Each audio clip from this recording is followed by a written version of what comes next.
Assalamualaikum warahmatullahi wabarakatuh. Balik lagi di alur cerita buku harian seorang istri untuk episode malam ini 15 Desember 2021 hanya di SCTV 1 untuk semua. Di episode selanjutnya terlihat Mbak Lia sama Pak Pajar di sini lagi mencari gelangnya Pajar yang waktu masa bayi. Di sini juga tiba-tiba kardus yang ada di atasnya Mbak Lia mau jatuh. Untung dengan sigap di sini Pajar juga langsung berteriak sambil mendorongkan Mbak Lia. Singkat cerita di sini Mbak Lia juga langsung nampuyak patumpuk-tumpuk sama Pak Pajar. Di sini kita pun akan dibikin baper oleh kelakuannya Pak Pajar sama Mbak Lia. Lalu Pajar juga sama Mbak Lia juga dia bangun, dan di sini Pak Pajar juga ngomong kepada Mbak Lia, "Sudahlah, nyarinya nanti aja, kita harus menemui klien di sebuah kafe. Saya ada meeting, kamu harus ikut sama saya," kata Pak Pajar sambil dia pergi membawa Mbak Lia dari tempat gudang kantor Cahaya Nana. Lalu terlihat di sisi lain di sini di rumah sakit Nana juga dia membesuk mamanya yaitu Bu Diana, dan di sini juga Nana ngomong kepada Bu Diana, "Pokoknya Mama tenang aja, saya akan berusaha untuk menyadarkan Lula. Karena Lula itu kalau belum sadar sendiri dia tidak bisa dipaksa," kata Nana kepada Bu Diana. Lalu Bu Diana juga dia ngomong kepada Nana, "Terima kasih ya Nah, kamu sudah memaafkan Mama," kata Bu Diana kepada Nana. Tiba-tiba pas lagi ngobrol datanglah suster membawa makanan untuk Bu Diana. Lalu suster juga dia ngomong kepada Bu Diana, "Masalah makan itu jangan ditambahin," kata suster itu. Lalu Nana juga dia sangat kaget, dan dia juga ngomong kepada suster, "Kenapa kok bisa dijatah kayak gini?" kata Nana kepada suster. Di sini semua bingung dan kaget. Nana ngomong kepada suster kayak gitu. Untung dengan sigap di sini Pak Arman mengalihkan pembicaraannya Nana. Lalu Dewa juga di sini juga dia ngomong kepada Nana. Lalu Pak Arman juga sudah mengalihkan pembicaraan Nana. Di sini Bu Diana juga dia mengalihkan pembicaraan Nana.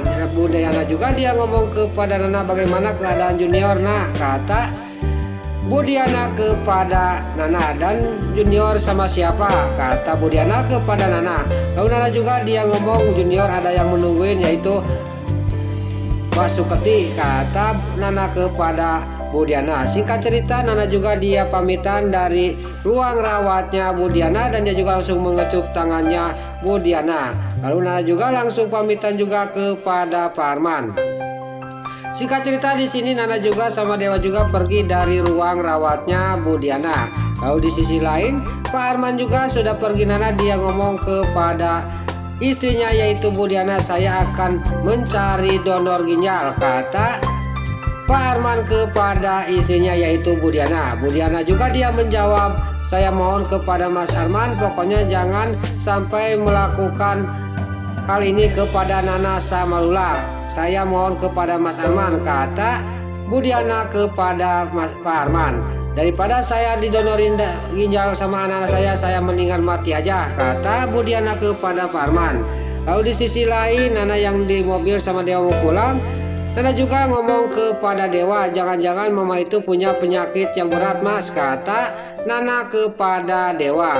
"Karena saya kok kaget ada makanan dijatah kepada orang sakit. Kalau bukan itu sakitnya berat," kata Nana kepada Dewa. Dewa juga sangat kaget, dan dia juga dalam pikiran, "Kok Nana bisa mendebak kayak gitu," kata batinnya Dewa.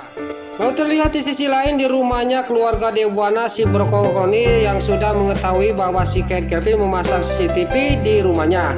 Dia juga menyopot satu untuk menjadikan duit dia. Lalu di sini si Brokoloni juga langsung menelepon si Ken Kelvin untuk ketemuan di sebuah kafe. Lalu si Ken Kelvin juga langsung menyuruh si Alia si Ledatel ketemuan sama si Brokoloni. Lalu si Alia satu juga dia langsung berangkat. Singkat cerita di sini juga Pak Pajar juga sama Mbak Lia sudah beres meetingnya sama kliennya. Lalu Pak Pajar juga dia tidak langsung pergi, dia juga mengajak makan Mbak Lia di kafe itu. Tiba-tiba dia pas lagi makan dikagetkan dengan kedatangan si Alia si Ledatel menemui si Brokoloni. Lalu di sini dia juga si Brokoloni juga ngomong kepada si Alia si Ledatel, "Kalau kamu mau selamat dan mau membungkam tidak mau rahasia besar ini sampai ke dewa, kamu harus menebus masalah ini. Saya minta aja 100 juta untuk menutup mulut saya, kata si Brokokokroni kepada si Alia si Hilet Atel. Si Alia si Hilet Atel juga sangat kaget karena si Brokokokroni telah mengambil CCTV yang dipasang oleh si Alia si Atel sama si Kevin di rumahnya keluarga Dewa Buana. Lalu si Brokokokroni juga ngomong lagi kepada si Alia si Atel, pokoknya saya dikasih waktu kamu jam 12, uang itu harus transfer, kata si Brokokokroni kepada si Alia si Hilet Atel. Mereka tidak sadar bahwa di sisi lain ada yang mendengarkan dan memperhatikan, tiada lain itu adalah Pak Pajar sama Balia. Lalu Pak Pajar juga sama Balia juga di sini akan mencari cara untuk mengambil yang dipegang oleh si Brokokokroni, yaitu CCTV itu. Lalu Balia juga sudah si Alia si Atel pergi dari hadapan si Brokokokroni. Balia juga langsung menghampiri si Brokokokroni. Dasar si kadal buntung, dia kalau melihat perempuan dia kayak kegeeran. Di sini juga Balia juga merayu-rayu si Brokokokroni, dan di sini si Brokokokroni juga tidak sadar bahwa Balia akan mengambil CCTV itu yang ada di jasnya, di kantong jasnya si Kehed Roni. Lalu Balia juga sudah mengambil barang tersebut di kantong jasnya si Brokokokroni. Dia juga pamitan sama si Brokokokroni. Lalu singkat cerita di sini Pak Pajar juga dia mengikuti Balia yang sudah pergi dari tempat itu, tapi sengaja Pak Pajar juga langsung mendorong pelayan kafe itu, dan pelayan kafe itu langsung nyungsruk ke kepalanya si Brokokokroni. Si Brokokokroni juga marah ke pelayan itu.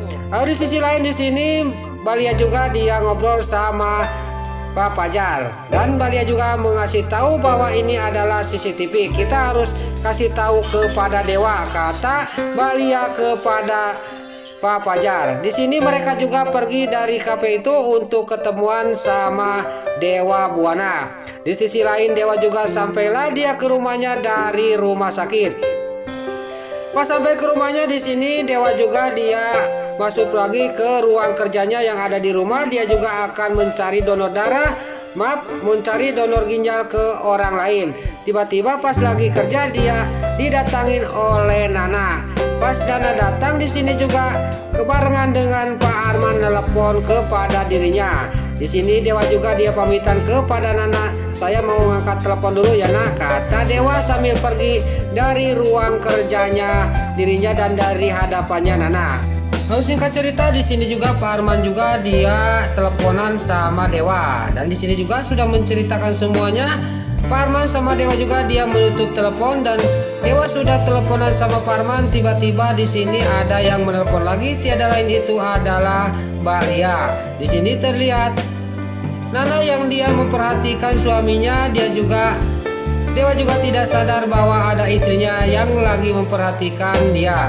Lalu Balia juga ngomong kepada Dewa, saya harus ketemuan sama kamu Dewa, penting, kata Balia kepada Dewa. Lalu Dewa juga dia ngomong, udah kamu ditelepon aja ngomong sekarang, kata Dewa kepada Balia. Saya tidak mau ngomong di telepon, kamu harus temuin saya, nanti dikirim alamatnya, kata Balia kepada Dewa. Singkat cerita di sini Dewa juga langsung pergi dari rumahnya untuk menuju di mana yang sudah dikasih alamatnya oleh Balia. Lalu terlihat Nana juga menghampiri Dewa. Di sini Nana juga dia mau ikut sama Dewa, dan terlihat Dewa juga di sini tidak mau keikutin sama Nana karena dia sambil mau menjemput orang yang mau mendonorkan ginjal untuk ibunya Nana, takut dia ketahuan. Singkat cerita di sini Dewa juga pamitan, dan Nana juga langsung dikecup keningnya oleh Dewa. Dewa juga dia pergi dari hadapannya Nana. Pas Dewa sudah pergi, Nana juga dalam batinnya dia curiga kepada suaminya, tapi tiba-tiba dia juga sadar lagi, saya jangan curiga kepada suami saya, kata Nana dalam batinnya. Lalu di sisi lain di sini terlihat Lula yang lagi jalan-jalan di sebuah taman. Dia sangat senang sambil dia tersenyum sambil memegang-megang bunga. Tiba-tiba dia pas lagi melangkah, dia itu kesandung kena batu nisan. Lalu Lula juga dia langsung melihat yang kesandung itu batu nisan itu. Pas dibukain batu nisan itu adalah makam ibunya. Di sini Terlihat Lula juga sangat kaget dan dia juga langsung menangis sambil berteriak-teriak memanggil mamanya. Lalu di sini terlihat Lula yang lagi berteriak-teriak, dia ke bawah bangun dari tidurnya. Ternyata ini cuman mimpi Lula aja. Lula yang berteriak-teriak memanggil mamanya. Di sini juga Pasha juga suaminya sangat kaget dan langsung menghampiri istrinya yang lagi teriak-teriak. Lalu terlihat Pasha juga dia duduk di dekat istrinya. Lalu Pasha juga mau nanya kepada istrinya ada apa. Kata Pasha kepada Lula. Di sini Lula juga menceritakan semuanya bahwa dia mimpi ibu sudah meninggal. Tapi di sini Pasha juga di sini ngomong kepada Lula, berarti kamu sudah sadar ingin memaafkan dan mau menerima ibu sebagai ibu kandung kamu. Tapi Lula dia kekeh tidak akan menerimanya Bu Diana sebagai ibu kandung dia, karena ibu kandung dia sudah mati waktu saya masih kecil, Mas, kata Lula kepada Pasha. Nah, itulah alur cerita buku harian seorang istri untuk episode malam ini 15 Desember 2021 hanya di SCTP 1 untuk semua. Sebelum Mimin pamit, bagi dulur-dulur, mama, tante-tante, bunda-bunda dimanapun Anda berada yang baru bergabung dengan channel ini, jangan lupa tekan tombol like, komennya, dan subscribe-nya. Dan jangan lupa nyalakan lonceng notifikasinya juga ya guys. Sebelum Mimin pamit, Mimin mohon maaf kalau ada salah-salah kata dan kata-kata Mimin balelo lobati soledat karena Mimin terus mudah. Mimin mohon maaf. Sekarang Mimin pamit. Wassalamualaikum warahmatullahi wabarakatuh. Salam sehat selalu dimanapun Anda berada. Terima kasih.